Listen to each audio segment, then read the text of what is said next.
Good evening, America. Thank you for joining me tonight. We're a few centimeters away from having a call-in show.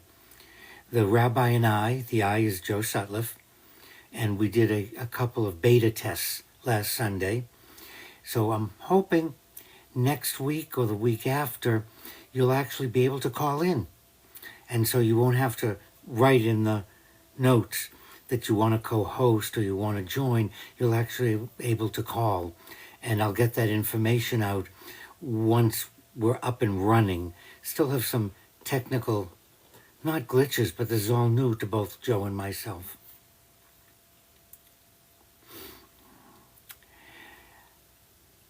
With the discussion that's going on between Vice President Vance and Pope Leo, I wanted to do a presentation tonight, and I will watch to answer questions.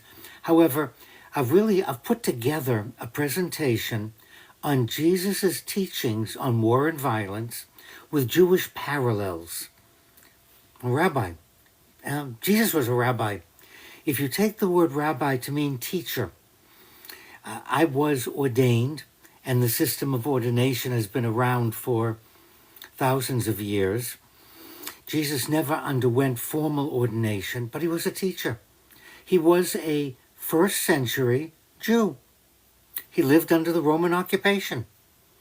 And he spoke about war and violence. He wasn't speaking in a vacuum.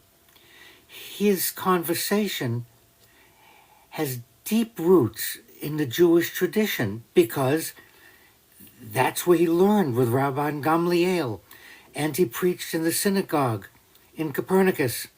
And so his teachings were his view, his ideas. And so let's take a look at Jesus's teachings and then the Jewish parallels. The Beatitudes, Matthew 5:9. Blessed are the peacemakers, for they shall be called the children of God. Well, this is a foundation, if you will. Jesus elevates peacemaking as a divine vocation. Now, we turn to the Talmud. The Talmud quotes, "The sword comes into the world because of delay of justice and through the perversion of justice." So peace isn't just the absence of conflict. Peace is a result of justice. Jesus was preaching what the Talmud taught him. War is a moral failure, not a virtue. A moral failure, not a virtue, not something to brag about. Now, we look at Matthew, continuing in chapter 5, 38 through 39. You have heard that it was said, an eye for an eye and a tooth for a tooth. But I say to you, do not resist an evil person, but whoever slaps you on your right cheek, turn the other to him also.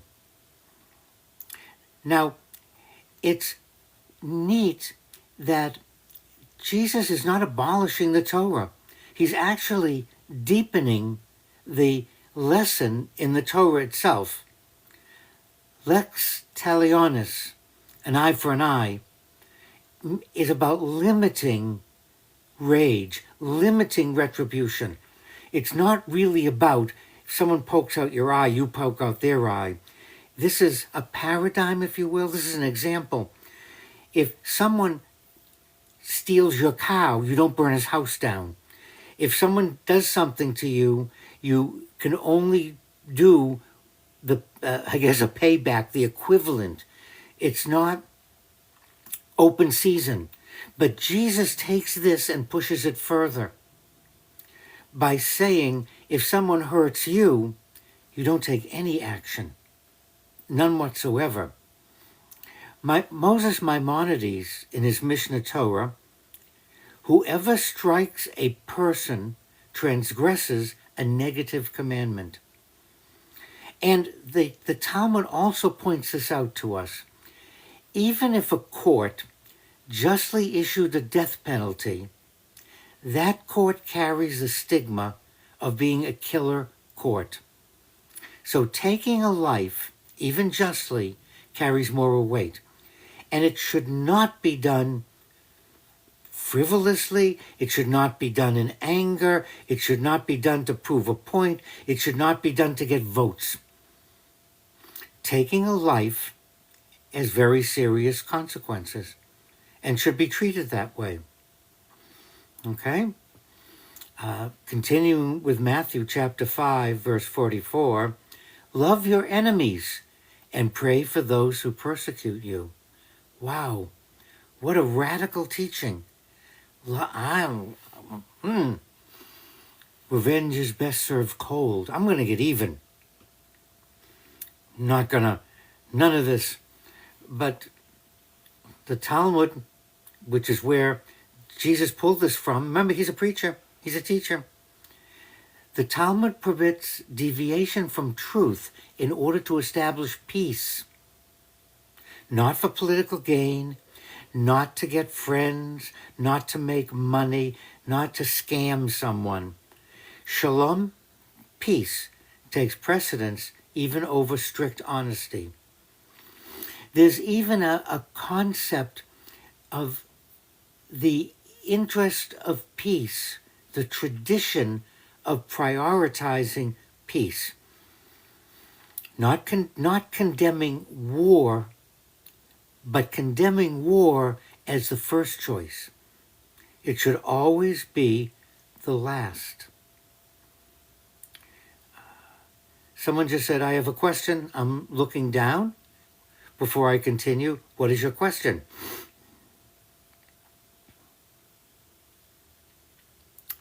I will continue with our topic. We now turn to Matthew 26:52.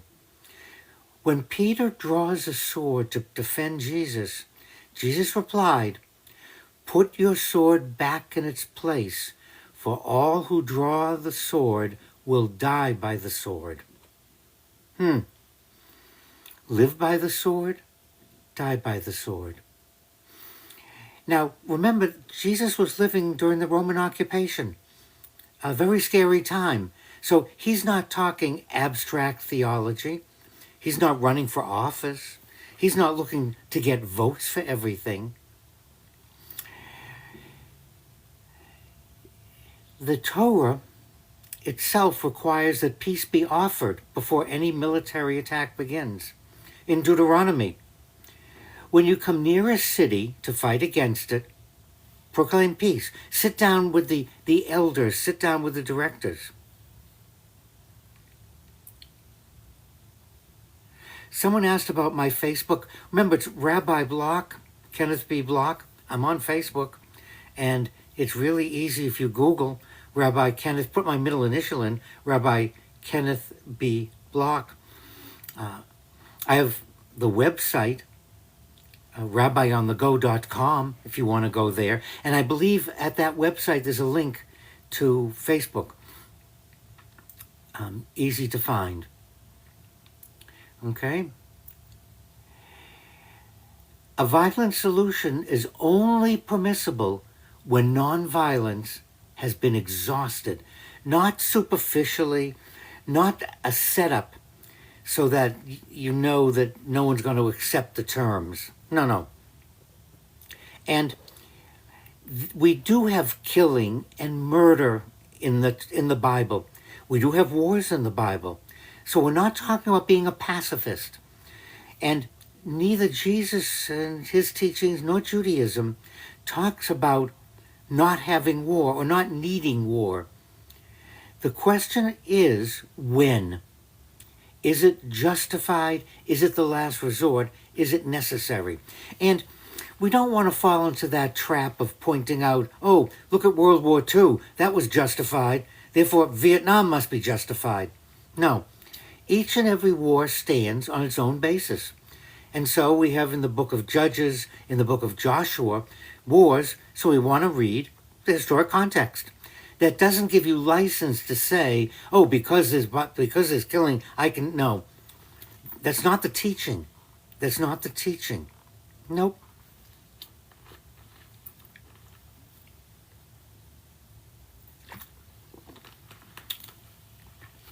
So what we want to do is we want to look at Jewish values, the teachings of Jesus, the church teachings, and apply them to a given war at a time, and not use what went on and say, because there was a World War I, therefore it's okay to invade Iran.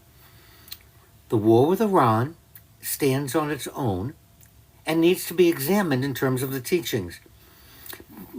Let's not fall into that, as my mother used to say, if everyone told you to jump off the roof, would you jump off the roof? Don't do it. Now, the word shalom, peace in Hebrew, means completion or wholeness. Doesn't necessarily mean not fighting. We use it to say that peace, the opposite of war, shalom, meaning peace, is the opposite of war, but it's not. Shalom is a state of being, and it's a state of wholeness or completeness. And as we know, someone asked me about the thoughts on Muslims. You're going to have to be more specific. They're co-religionists. Islam and Judaism have more in common than not in common. So any ideas that Jews are against Islam or we want to go to war just isn't true. The world is sustained by three things: truth, justice, and peace. So this is the tradition that Jesus grew up in. The idea of Shalom Aleichem. Shalom Aleichem Shalom. And the blessings, the prayers. And so we aren't surprised that Jesus taught first peace, first consultation. War is the last resort, and war should not be glorified. Our warriors should be praised. Our soldiers, our military should be honored, but not war. War is a necessary evil, if you will. Okay? It's there.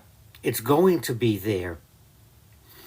Now, we want to add a concept in Judaism called pekuach nefesh, saving a life, the sanctity of life above all else. Every commandment is not to be followed if you need to save a life, regardless how strict the commandment is. And just to emphasize that, the rabbis picked the fast on Yom Kippur and said, we wouldn't know why, but if a doctor were to prescribe a pregnant woman needs to eat pork to save her life, you're required to give her pork. It's sin not to. Now, they picked this most absurd example to demonstrate that saving a life takes precedence. That makes war a last resort. So you go to whatever lengths, then it becomes a necessary evil. So neither Judaism nor Christianity is talking about ending war or no wars. That's not in the teaching. The idea is values are so important. We need to find a way not to have a war. However, if it's a necessary evil, then it's necessary to have a war. It's necessary to have a military, because as we know, there are those that would overrun us, that would attack us. And so the best defense may be to have the things necessary to deter someone from attacking. That may be the way. I just see a number of people who want to be invited to co-host or be on. And remember what I said at the beginning, email me, rabbiblock@hotmail.com, and you'll co-host next week. We'll meet in my Zoom room. We'll discuss our topics. We'll discuss how we're going to be with each other. And maybe we'll have 2 or 3 people. Isaiah chapter 2, verse 4. Isaiah gave this description. In the future, nations will beat their swords into plowshares and their spears into pruning hooks, tools for harvesting. Nation will not lift up sword against nation. Never again will they learn war. A dream of a messianic age, of a time that we all will hope to see coming. But it's the fulfillment of God to end war.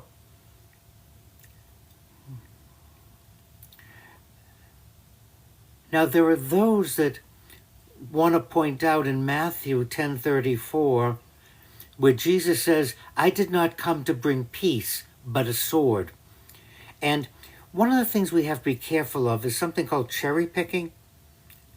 It means you pick a verse or a line, pull it out of context to support something you're saying that the text really doesn't support. It's always necessary to read the whole chapter, maybe the chapter before, maybe the chapter after. And when was it said? When was it written? Who wrote it? What is the context? Otherwise, we end up with people quoting not even a whole verse and saying, see, this justifies what I'm doing. But it doesn't. And Jesus was talking about our inner disposition, not a legal code of any kind. He wasn't talking about attacking or killing. In fact, that's a theme that we find in the Quran for Muhammad. Muhammad talked about a jihad. That's the struggle that goes inside of us between the good inclination and the bad inclination, in tension with each other. Sort of like the devil and the angel, Jiminy Cricket and whomever on our shoulders. We can do. Oh, someone said, what else do you do with a sword? Beat it into a plowshare. Use it for the metal so you can break the earth, so you can plant. But it's a metaphor. Remember, Jesus was a preacher. And as we're all good preachers, we use metaphors. We use stories. And Jesus himself said that. Jesus himself said, I speak in metaphors. I speak in allegory. He said it. And his followers believed it. So we have to be very, very careful not to take some things literally, because how else can I talk about an internal war going on? With how am I going to deal with what's going on within my family, within not just my genetic family, but my generic family, but all people, all nations. How am I going to talk about that? So I may talk about and say, I'm not bringing peace, I'm bringing a sword in order to cut through the hate between us, in order to cut through my evil inclination. Lots of ways we can see that Jesus was using that. So let's be careful. Oh, something just went by I wanted to read. Please, you're going to have to repeat that.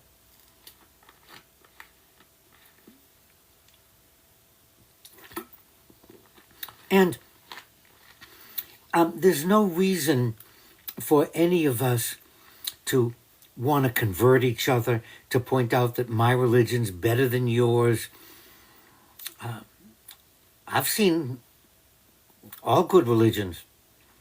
I happen to be Jewish. I made a choice. Doesn't mean that Judaism is better. It doesn't mean that Islam's bad. No. And it doesn't mean that you should convert into something. And so God in his anger convert into something. And so God in his anger and his... I just lost the... Okay, I'm back. Okay. So it's possible, again, to do the cherry picking, to point and say, well, this, and this. Let's look at the context. Remember, the Torah and then the Bible is a history book. It's the history of the Hebrew people's relationship with God. And in order to convey an understanding, in order to get people to listen. And there were wars. But not to condemn or not to say it's right or wrong. Each war has to be judged on what's going on, the causes, the outcome, because it's going to involve the lives of people on both sides. I don't hear much talk anymore about Vietnam now that it's a wonderful trading partner, now that we have stores, it's a vacation spot. Not when I grew up. We fought in Vietnam. And terrible things would happen. None of them happened. Vietnam stands as an example of a stupid, unjust, unnecessary war. Because look at the peace now. Look at the tourism. Look at the commerce going on. Could have gone on then. Each war has to be judged on its basis. And we have to be really careful because at times it is a necessary evil. And as we've seen, life is sacred. And the idea of pursuing peace is the goal. But that's not to say there aren't times when it's going to be necessary. That's up to each of you now. Each of you is going to have to view what's going on with our war with Iran. Is it a necessary evil? Is there a way to pare it back? Would there have been a way to control Iran? Iran, the enemy. Iran has surrogates. Iran wants to conquer not just the Middle East, but wants to conquer. So, what could be done? Perhaps it is a necessary evil. We're going to have to weigh it. But getting into accusations and accusing people, that's not pursuing peace. Putting the war with Iran aside, how are we handling our views on the war? Are we handling it with respect, with peace? Or are we attacking people? Are we accusing people of things? It's a neat way to look at it. How do we handle disagreements with each other? I see a lot of hate coming in these questions, a lot of nastiness. I don't believe any of you are hateful. I don't believe the person writing it. A lot of it, I think, is just to get attention. Pick me, look at me, look at me. And then you say something hoping I'll rise to the occasion. Or maybe you'll tell your friends, well, I told Rabbi Block, I put that in the comments section. I really told him off. Self-aggrandizement. Okay. Nah.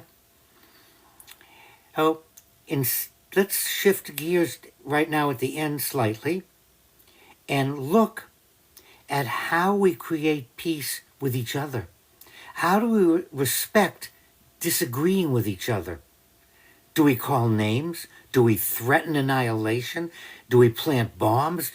Do we accuse people of not knowing what they're talking about? In fact, I know children that don't even do that. So it's not childish, just silly. Rather, we can have peace and honest discussion. We can disagree. You can point out a passage, and we can read not just one line, but the before and after, and when it was written, and put it in context. Then we can discuss it and say, well, look at this. instead of just saying, oh, there were wars and King David killed and Joshua killed and this one killed. No, that's not how you have a discussion with someone. And it's not going to go anywhere, and using names and vengeance and calling out people, nah, that's not going to change minds. But what will change minds is respecting each other, and instead of wanting to start a war of words, let's start peace. Talk to me. Meet me in my Zoom room. I'll be glad to discuss all the questions you've asked. It's very hard to have a discussion when you're limited to 20 or 30 words. And that's why Joe and I are starting our call-in show. So people can call in and we can have discussion. However, up until I get that information out and we get our talk show on the air, you can always email me and we can always meet, be glad. And how else am I to learn if you don't teach me? I don't learn by you making accusations or accusing or quoting 2 words from the Bible. I'm not learning anything. We have to actually sit down and peace. Blah, blah, blah, blah. Excuses. That's exactly what I mean. What does that accomplish? Nothing. It's kind of fun to say, though. I'm reminded when I was on the school board for 10 years. And when we used to visit classrooms, I always loved kindergarten, first and second graders. They were so much fun. Many of you remind me of them. They would raise their hand, pick me. And when you said, okay, they had nothing to say. Because they just got a thrill out of saying, pick me. And many of you remind me of my kindergarten and first, second, third graders. And so I'm picking you. Email, and we'll meet. Someone just said, what are your thoughts on Christ Jesus? That was tonight's presentation, was Jesus's teachings of war and violence and the Jewish parallels. That's what we just did for 30 minutes. Great respect. A preacher. And the Talmud is not something to like or dislike. It's rabbinic discussion. Some of it's very helpful. Some of it's just stupid. Some of it's worthless. It's rabbinic discussion of the oral law. And again, it's what I'm talking about. It's a way to learn. It's a way to teach through discussion. Okay. Our time has ended. Please, Rabbi and I podcast, the Rabbi and I YouTube channel, the Wisdom of Rabbi blog podcast, and of course, every Wednesday night, live at 8, and I'll let you know when our talk show starts. Thank you for listening, and thank you for watching.